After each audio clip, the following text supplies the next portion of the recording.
Hello guys, welcome to Healthy Living at workoutmaster.com. Today I have another good episode about cooking. Today we're going to be talking about how to make shrimp garlic. It's really tasty and it's super easy to make. The reason that we're creating these recipes is because not only are they very flavorful, it's because they're actually, did I say flavorful? Flavorful. Because they're really healthy for you and they're very easy to make. And if you have people over for dinner, lunch or whatever, you can really do a good impression on them. So what we have, obviously we have shrimp. I bought this morning a pound of pink Key West shrimp. Really tasty. This is one of the delicacies that we have here in South Florida.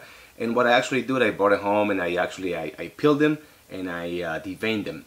The peels, I have used them and I put them on the side. I put them in a Ziploc bag and went in the refrigerator because later on when I cook something else, I want to make like a reduction with the skins, and it will add a very nice touch to the dish that I will be preparing for you guys in the near future.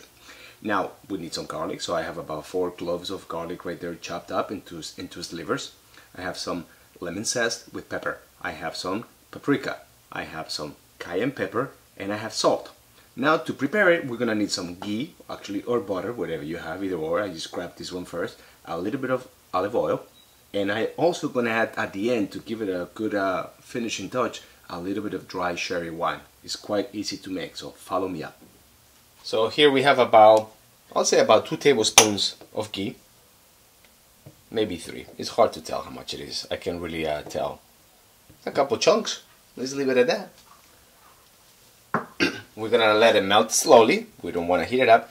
And the difference between using butter and using ghee, guys, is that actually ghee is clarified butter. They have removed the casein. So sometimes to cook some dishes where you're gonna be cooking at a pretty high heat, it's a good idea to use ghee instead of the butter because it will not brown and actually kind of change the color of the food that you're preparing. That's very important to know.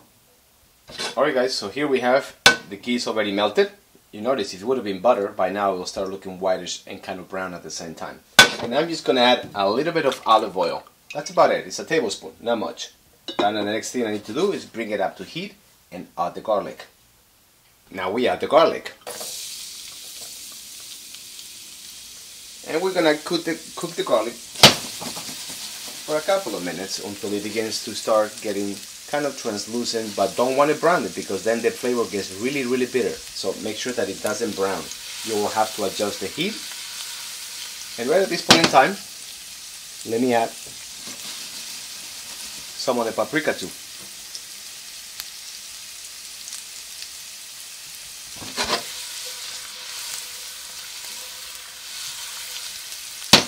Guys, you see this spatula? It's been on my family for about 14 years. I'm not exaggerating. I got this one from my mother before she moved back to Spain many years ago. 14, maybe like 17 years ago. This thing has got history. It has cooked for several presidents. I'm just kidding. I've used it for many recipes. And you know, when I bring out the wooden spoon, something good is gonna happen. I'm continuing to cook the garlic.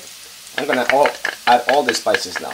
There is the cayenne pepper, and now I'm gonna dump the lemon zest with the black pepper.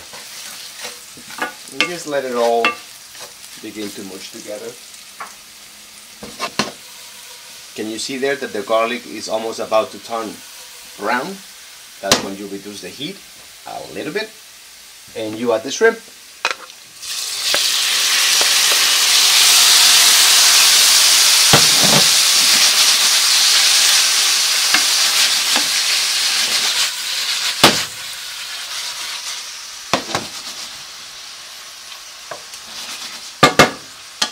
And now guys, we add some white dry sherry. Put as much as you want. It's just a matter of getting the shrimp really drunk. They did a good job, so they deserve it. And now we increase the heat. Put it close to high and let all this wine and butter and olive oil reduce to almost nothing. There you go guys, quite easy to make. If you give yourself, with reckless abandonment in the kitchen and in the bedroom, your future looks better. And when you share your recipe with your friends and family, their future also looks better. Until the next time, keep on cooking.